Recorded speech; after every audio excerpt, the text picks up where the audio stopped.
Welcome to episode 41 of the Fit Strong Women Over 50 podcast. Hi, I'm Jill. Welcome to our podcast for the Becoming Ellie community, where we focus on fitness, health, and food for women over 50. And I'm Chris. If you're a new listener, you may be wondering why this community is called Becoming Ellie. Ellie was the Norse goddess of aging, who, when challenged to a wrestling match with Thor, surprised everyone by winning. Jill and I decided that we wanted to be fit and strong too, just like Ellie. We also decided to share that effort with all of you. We created a website, becomingellie.com, with over 200 free articles. We also started a private Facebook group where we can share our accomplishments and ask each other for help. If you go to the Becoming Ellie website, you'll find some things to help you with your journey to being fit and strong. We've included some mantras to provide ideas for good thoughts, and we also created an ebook of some of our favorite recipes. Feel free to explore the website and find a variety of resources. Today's episode focuses on food. We talk with Beth Kaczmar about cooking, grocery shopping, and fueling ourselves during endurance events. How did you meet Beth, Chris? I signed up for one of her talks. It was actually a tour of the grocery store, and after that experience, I knew she'd be a really good person to talk with on the Fit Strong Women Over 50 podcast. Let's listen to the conversation. Well, today on podcast 41, we're talking with Beth Kaczmar. She has a bachelor's degree at the University of Akron in Nutrition and Dietetics and is a certified health coach through Precision's Nutrition. Beth, we are so glad that you agreed to join us on today's podcast. Oh, thank you. Thank you for having me. Yes, thank you for talking with us on the Fit Strong Women Over 50 podcast. I'm looking forward to our discussion. Thank you. I'm looking forward to it too. Now, we know you have some really great credentials with your degree and your certification, and I'm wondering if you'd be willing to share with us, why did you go into your field? How did you decide to study nutrition and dietetics? Well, I've always been interested in nutrition and health. Growing up as a kid, I have always been athletic, and eating right has always been a part of my life. When I was a senior in high school, I felt fortunate because I knew what I wanted to go into. I knew I wanted to go into nutrition, and I felt like I was able to go into college feeling focused. So I didn't change my mind when I went into college, and I just went right into nutrition and dietetics. I also became a triathlete when I was in college. That kind of helped me see nutrition from a different lens, because it took a lot of training and balance with nutrition and exercise to be able to find the right balance of foods that were able to sustain that kind of endurance. And so it helped me look at nutrition from that aspect too. That was another way that I was able to look at it, and then furthermore look for how nutrition played a role into sleep and on all the different areas of life that we look at for good nutrition. Yeah, okay. It certainly affects everything, doesn't it? Yes, definitely. So it's always been a part of my life. After college, I worked for a very short time, became a mom, and I have 4 children, and I decided to stay home with my kids. After they got to be into school more full time, I played around with the idea of going back to work. So then this is when my position of the health coach was offered to me. And so I jumped on it. So what's a typical workday like for you? Well, my position is pretty unique, and it fits my family and my lifestyle really well. I do a lot of my work from home. It's great because my family, I still have 3 teenagers at home, so I still do a lot of running around. They're very active with sports and after school activities. So I am able to counsel my clients online a lot through our computer software program. I also see people in our office at Revitalize. I help people who have food allergies or some people come to me if they would like to lose weight. I have also worked with people who like to gain weight or even just maintain weight. I see people for all different reasons, and I also do FaceTime calls. I like to be able to accommodate to other people's schedule too, who may work a 9 to 5 schedule and may need an appointment in the evening. And sometimes that works well for me too. If we're at a sporting event and I can make a phone call in the evening, or we can make it more personal and do a FaceTime call if they can't meet me in the office. Wow. So you can work with patients at the medical center online through a lot of different ways. Yes. Sounds like. And do you do one-on-one coaching, or is it group coaching, or? I do mostly one-on-one coaching, but we do offer group coaching too. It just depends on what is best for that person. I really like to make sure that I focus on the individual preferences and the needs of the client, because that's basically what our focus is the individuality of it all. Some people feel better working in a group. Some people, they like that group support. Some people, though, like a little more personal one-on-one. So we like to cater to whatever is best for the individual. Okay, that's great. You say you work with people with allergies? Yes. Do people go to an allergy doctor, find out what they're allergic to, and then come to you? Or do they come because they're having problems and you help them figure out what they're allergic to? Typically, they'll see Dr. Scott in our office, or Dr. Sweenich, or Dr. Shaw. And they will have some allergy testing done in the office. Then they will come and see me. One of the doctors will refer them to me and say, for instance, let's say someone has a gluten allergy, and sometimes that's very overwhelming to someone who has just been told that they cannot have any more gluten products, because as we know, there's gluten in so many foods. And I like to work with those people to help them see what they can eat instead of what they're told what they cannot eat. Right. I make it look like they can have much more variety. I like to work with recipes for those people who like to cook. I tweak a lot of recipes to make sure that they are still able to use recipes that they really enjoy, but maybe substituting, for instance, normal flour for like an almond flour.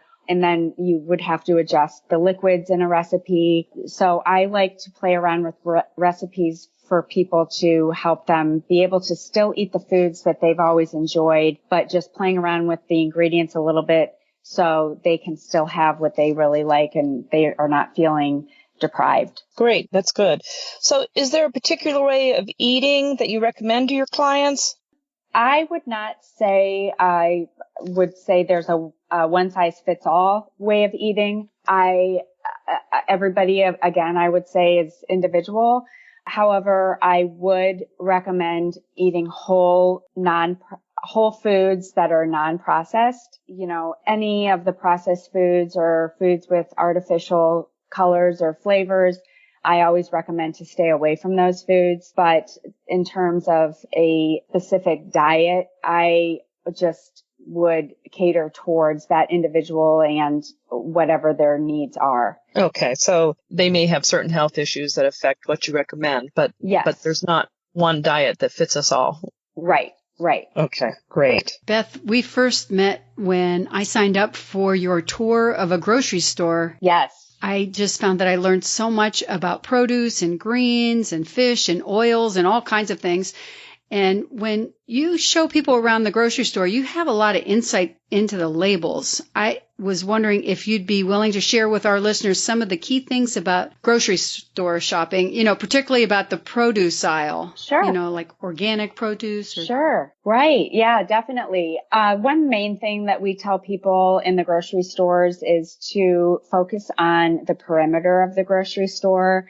Usually the inside aisles of the grocery stores have a lot of the processed processed foods. And you also have to kind of keep an eye on the ends of the aisles of the grocery stores, because that's where a lot of times they're going to set up some, maybe I would say tempting foods that you may want to just grab and go, that may be tempting for you to just stick in your cart. But so many of the grocery stores have come so far, and with organics and locally grown produce, we recommend the locally grown produce and organic. So you're staying away from the pesticides as much as organic and non-pesticide foods that you can purchase is always the best. So Chris mentioned about the nutrition label. So do you have any advice about reading the nutrition label, and are there things we should not be fooled by?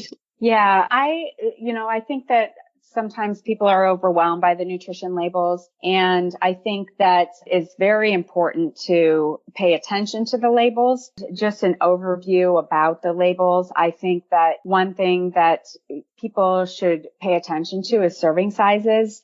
I think that a lot of times people are misled by what serving sizes actually are, even with just very general foods. I think that, you always should look at the amount of sugar that's in things. Definitely the ingredients is the main thing. If it has ingredients that you cannot pronounce or that you don't recognize, I wouldn't even buy it. Okay, yeah. I'm a marketing professional, and I know it's our job to try to make things sound great. But, yeah. When it comes to food, I think that marketing is really working overtime. Are there certain words or phrases that you want us to be aware of so that we know they're marketing terms that are meant to mislead people? Oh, yeah, definitely. In the nutrition world, the fat-free, low-fat, even sometimes when it says like gluten-free, like those things, even though a lot of times when people are supposed to eat a gluten-free diet, I still recommend that they're eating whole foods that are fresh, not foods from a bag. It's always better to be eating foods that are not processed whenever it's advertising that it's, fat-free or low fat or less of this or that. I think that it's, those are kind of red flags that it's probably not the better choice. Mm-hmm. Mm-hmm. I noticed recently something at the store I saw, and it had sugar-free, it said, but when I looked, it had, I think it was erythritol, yeah, or whatever. So it was very misleading, because I tend to think when it says no sugar, you have to remember that doesn't mean that there's not sweetener. Right. Exactly. It's, if it's sugar-free, it's going to be substituted with artificial sugars, and that's not going to be healthy for your body either. Like the word natural, sometimes that it seems a little, or healthy choice. Yes. Healthy and natural. I don't think are real. I think they're just terms that they stick on the box. Right. To me. Yes, that's definitely. You always looking at the actual ingredients that are in the product and looking at the sodium levels. That's always a good thing to look at. You just need to really, really be aware and read the labels, look at the ingredients, and see what you're actually putting into your body. So we should probably try to eat things that don't require a label. Like yes. A head of lettuce doesn't get a label. Exactly. And if we're going to buy something that has one, then it should have as few ingredients, or at least have ingredients that we know what they are and isn't salt, sugar, or food color. Absolutely. Yes, you got it. Okay. So what about fish? Shellfish, regular fish? Do you have any suggestions on that when we're shopping? Well, fish can be tricky because of the places where fish is caught. Salmon or other fishes, you would want to have wild caught salmon and fish. You do not want to have farm fish. Okay. That is something that you would really need to focus on and be aware of where your fish is coming from. Okay. We're talking with women that are over 50. So, most of us have been grocery shopping for many, many years. I know that you probably have some tips that you could give us that we may not know about. I mean, is there anything that comes to mind of, for instance, a certain day of the week that's better for grocery shopping? Or, I mean, I liked your tip about going to the outside of the grocery store. Yes. Let me think here. Probably avoid going to the grocery store on the weekends. That would, maybe Saturday afternoon. Maybe that's a good tip. I always encourage people to pick one day of the week, or depending on how big your family is, maybe you would need 2 days a week. Pick that day and find a day that's comfortable and low stress for you to get to the grocery store. Make your list ahead of time. If you're someone who enjoys cooking and preparing your foods, map out your week, or map out at least a couple of the days ahead and go to the grocery store with your list. Find your groceries. I always recommend sticking to that list. Then have it, that's the key, right? And not going hungry. And sticking to the list, maybe coming home, and if going to the grocery store is a big accomplishment for you, then maybe taking a little bit of a breather, and then blocking out another period of time where you can designate that time to be prep work. Prepping for a couple days, where you could maybe section out maybe the meat that you bought and put it in individual freezer packs that you can just grab and prepare, or if you even want to grill ahead of time and then freeze that meat so you're just thawing, you can throw into recipes. I like to bake or make big batches of quinoa and rice and have it in containers. So when we have busy nights, I'm just adding that to my recipes. Wash my fruit, and I cut up a bunch of vegetables so everything is grab and go in the refrigerator. Those are types of things that I encourage people to do at a time that they have in the beginning of the week or on a day off, so they can make healthy habits for the entire week. That's great. Have you ever seen, so I see people online making these mason jar salads where at the beginning of the week you put all your salad thing. I've always been a little dubious about that because I don't know how it keeps, but have you ever tried that? I have tried it, and I'm a little picky about my lettuce, so I actually love spinach. Spinach is my first choice for salad. So I have made the mason jar salads a couple times. I do find that if I make the mason jar, I'll put all of the ingredients in, but then I do the dressing separately in a separate container. And then I will pour it in, even in the morning, if I pour it in, and then by lunchtime, it's still okay. I can shake it up and it'll be okay. I don't do it the night before because I do think it gets a little soggy. Okay. But those mason jar containers I think are great because, cutting and prepping and all of that takes a lot of time and work. I also think they look pretty. So if you have that sitting in your refrigerator and you're coming home from work, or if you're just out running around doing errands and you have that sitting in your refrigerator and you're ready for lunch and you have that versus a bag of something that might not be so healthy, maybe that could be the better choice and it might look pretty and appealing to you. And so you could grab that and have that be the healthier choice for lunch. Well, that's a good tip about the salad dressing, because that's the part that always makes me wonder, how could that possibly hold up for a week? So good tip on that. Thank you. Sure. So Beth, I'm in a Facebook group that you're in, and you occasionally share recipes for wonderful meals and lots of good information. I loved your most recent recipe for a red cabbage salad. I love red cabbage, and that was great. Do you have a standard recipe for something that you make every week without fail, and what makes that a keeper?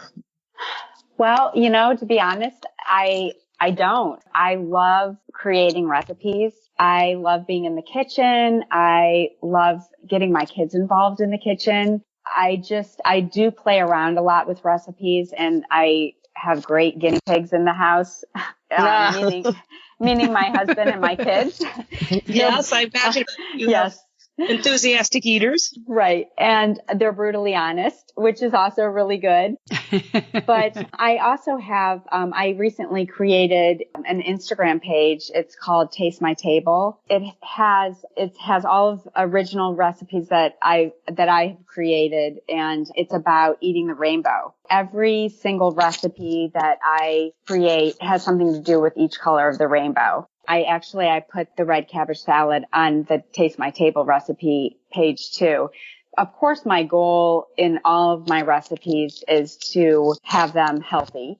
I try to make them with the thought in mind that people will enjoy them, and that they have ingredients that aren't crazy ingredients that someone would say, I'm not going to go buy a whole bag of that kind of flour, or, I would never, I don't know where to find this or that. I try to find ingredients that people have seen in the grocery store. And I, of course, like to make things that look pretty. Okay. Well, it was very pretty. So thank you. Taste My Table is the Instagram account. All right. We'll put a link to that in the show notes so people can find you. Sure. Yeah, I'm going to have to start following that because I do love your recipes too. Oh, good. Thank you. Thank you. We really wanted particularly to talk to you because you are a nutritionist and dietitian, but I know that you used to regularly compete in triathlons before you had kids. So I'm wondering, can you tell us how you work out now? And, what does a typical week look like? Well, sure. I try to work out probably 5 to 6 days a week. I just do basically what I have time for. I'll work out from 45 minutes to an hour when I do work out. My favorite workout is swimming. I absolutely love swimming. When I swim though, I basically I'll use a kickboard and I just kick and I just pretty much zone out and just go. And it's just so relaxing to me. And I just don't use headphones. I just use that time to kind of mentally focus and gather my thoughts for the day.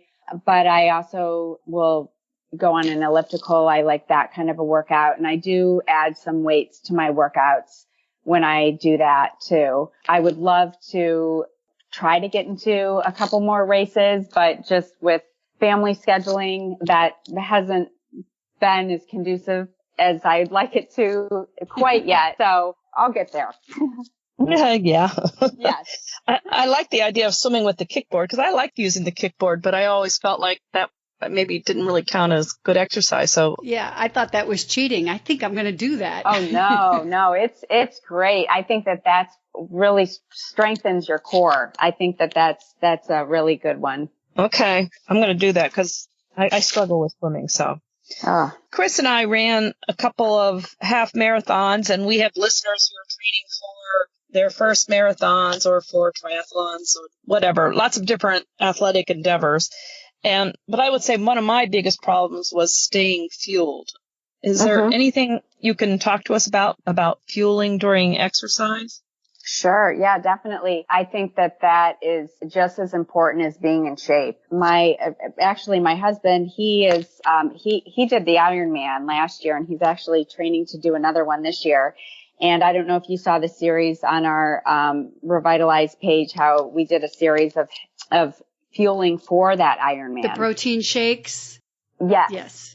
I did a whole 6-week series, and I think we taped probably once or twice a week on what he was eating up until the race. Obviously, it depends on the person and, their individual race and what they're doing and their body.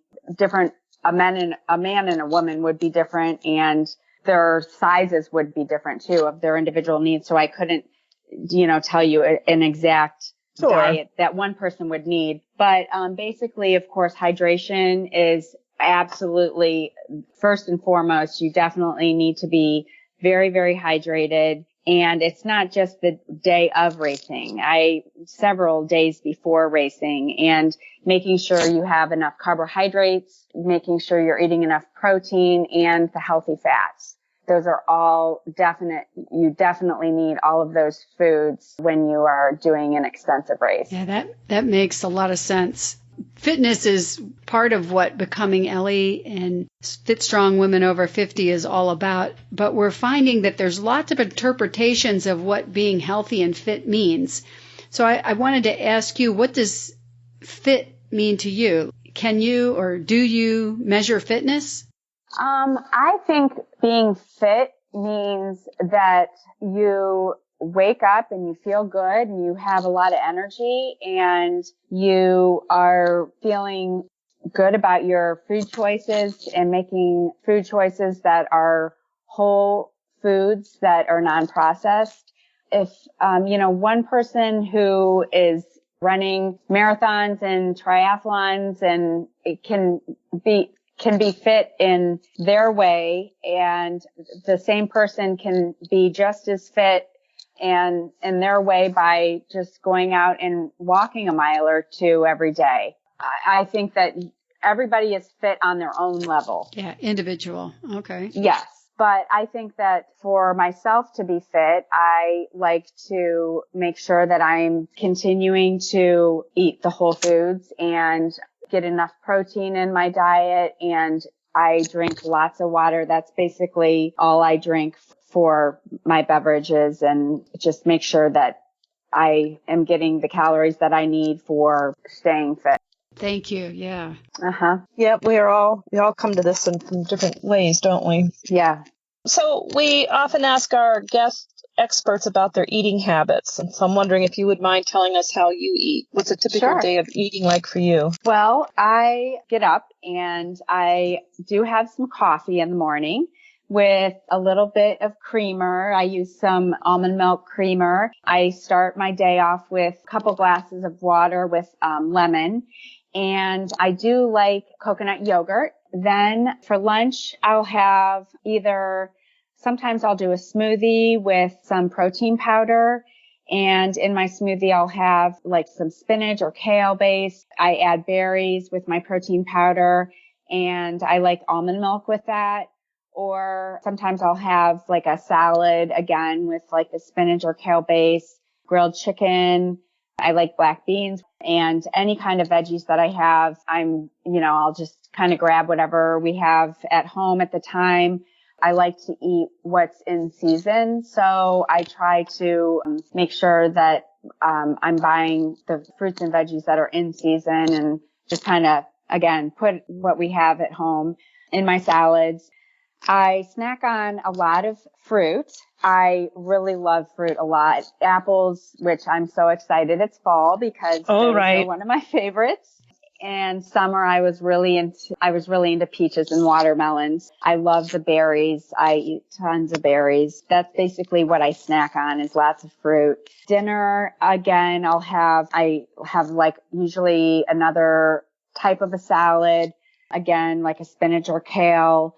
And then I usually put fruit in my spinach or kale salad, add some kind of protein, like a fish or a chicken. And then if I'm snacking at nighttime, sometimes I'll have some air pop popcorn or something like that. Oh, okay. Got it. Great. Yeah. Yeah, that sounds great. Okay, so I think we have made it to the lightning round, which is where we ask our guests short questions, and you can have a short answer. There's no right or wrong answer. We just, whatever comes to mind, and you can elaborate if you want to. Chris and I will take turns asking questions. Okay. All right. So I will start with Zumba or Pilates? Pilates. Okay. Bike or run or swim? Swim. That's what I thought you'd say. Yep. I like I shouldn't say I run that much, but all three would suffice. Okay. Broccoli or cauliflower? Both, but I guess I'd do broccoli. Okay. If I had to pick. Yeah. Okay. Vegan or paleo? Vegan. Vegan. Okay. The gym or the park? The gym. Eggs or oatmeal? Oatmeal. The treadmill or the Stairmaster or the elliptical? Elliptical. Kettlebell or dumbbell? Maybe I would have to say lightweight dumbbell. Okay. If that's you know what I mean, like 10-pound weights. Yeah. Yeah. Yeah. Well, I think I know the answer to this one already. Quinoa or rice? Quinoa. That's what I thought. Coffee or tea? Coffee. Okay, so I'm going to ask, do you put butter in your coffee? I don't. What about bread? Yes or no? No. No? Okay. Now, they say hindsight is 20/20. If you could give your 30-year-old self some advice, what would that be? Oh boy, that's a good question. You must not have any regrets. Oh, no. I mean, Don't buy those shoes. Right. No, I absolutely love what I'm doing. I love my job. I love what I'm doing. I don't have any regrets at all. Great. Thank you. Sure. Well, we sure do appreciate you being on our podcast. Yeah, thank you so much. Yeah. Well, thank you. Before we go, how can people find you online? We know you have the Instagram account. Yeah. Remind me again the name of that.